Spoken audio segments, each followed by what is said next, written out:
Somalila sodasho samada bisheegiyo xidiga hay ku socota soo noqona mayse sinaniyo walaalnimo aan kala sarin jirin dhammaantiyo wanaaga Somalila ku caantahay Somalila sodasho samada bisheegiyo xidiga hay ku socota soo noqona mayse sinaniyo walaalnimo aan kala sarin jirin dhammaantiyo wanaaga Somalila ku caantahay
saako siniina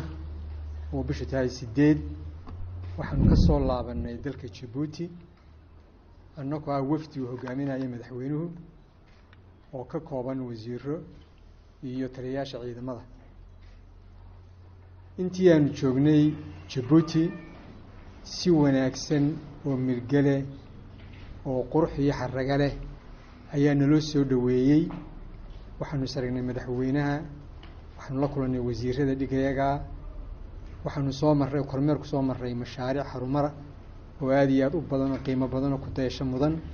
xalayna waxaanu la kulanay jaaliyadda si wanaagsan ayuu safarkaas noogu dhacay mid saaxiibtinimo mid shaqo uu ahaa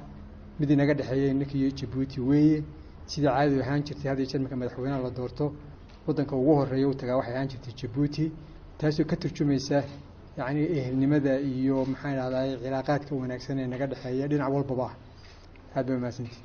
magacaaygu waa Faisal Fifa ka soo telefishinka Somali Cable aad bay maasantiin maayil wasiir waxaan su'aasheedu ku saabsantahay islaaminta ku aadan aad arabka ku dhufatay tiri madaxweyne kasta Soomaaliland laga doortaa sodaalkiisa koowaad ku tagaa Djibouti cilaaqaadka aad xustay ee Soomaaliland iyo Djibouti ka dhaxeeya dad badan si toos ah uma fahansana ma in la isku safraa بين حدود كيان يقولون لك أول شقيان مياني والضمد وذاك كان علاقات دار إنتاسي ويكون كنعسيو يو كجبوتي ما لو نكره حكاوي كل اللي تسمع الحديث كولا ما لها جبوتي ووطن لنا هاي علاقات تاريخية وقطة دير ودين عول با هديتي ما دو كنعسي هديتي ما دو يسوع تدك هديتي ما دو هالنمدة نقالة دين عولت كيك تبع حق أمانك قد علاقات بين قد حية سكاش بين قد حية كم صاحب تنمون ما ومن شعر ومن شقو ومن دعوة البابا. حاكم الإسلام محمد فرح وكسعود برشة تي مدحوينك السوري سؤال أنا صار شتوه حتى قدرك جيبوتي بس أنت مدحوين سبب الجوبين دالك عاصمة كلية كل شيء سلامات دبر دقيقة برتقال على عالم سومالان لكن مدحوينك جيبوتي حتى بيا العالم كدر كيسة محب الجوايا عالم سومالان هدي نوع waxa laynoo soo dhaweeyay sidii wax laynoo siiyay protocol buuxa ee madaxweynaha la siiyay madaxweynaha soo dhaweeyay wasiiradiisa soo dhaweeyay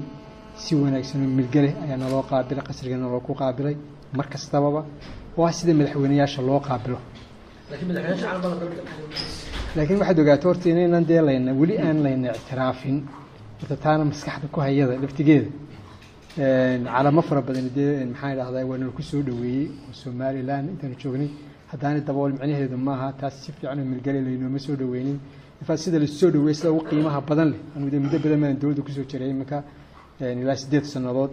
marar fara badan dal badan baanu tagnay madaxweynaheena lagu soo dhaweeyey sida laynoogu soo dhaweeyey Djibouti si lamid ah cid inoogu soo dhaweysay runtii ma jirto aad baan anu fursaddan ka faa'iideysanaya madaxweynaha iyo dowladdiisa iyo dadka reer Djibouti aad iyo aad baan ugu mahadcelinayaa maxaa ku cusbaa wada hadallada dhex maray marka laga yimaado cilaaqaadka iskaashiga nabadgelyada maxaa cusbaayad u malayn kartaa inaad ka wada hadasheen aad u sheegi kartaa bulshada reer Somaliland horta dee marka ay madax wadamo isu yimaadaan wax laga hadlaa waa dano wajiyo badan leh oo dhinaca siyaasadeed leh oo dhinaca dhaqaale leh oo dhinaca mataqaanaa xagga nabadgelyada leh ganacsi leh intaba waa laga wada hadlaa intaba waa ka wada hadalay runtii waxaa wada hadalkii ku jiro ka mid ahaa sidii loo wada ilaashan lahaa khayraadka badda waxaa ka mid ahaa sidii loo fududeyn lahaa socdaalka waxaa ka mid ah sidii mataqaanaa la isaga caawin lahaa xagga tababarka dhinac walbaba ganacsiga sidii loo fududeyn lahaa marka runtii waxyaabo fara badan ka wada hadaloo ka turjumaya danaha labada dal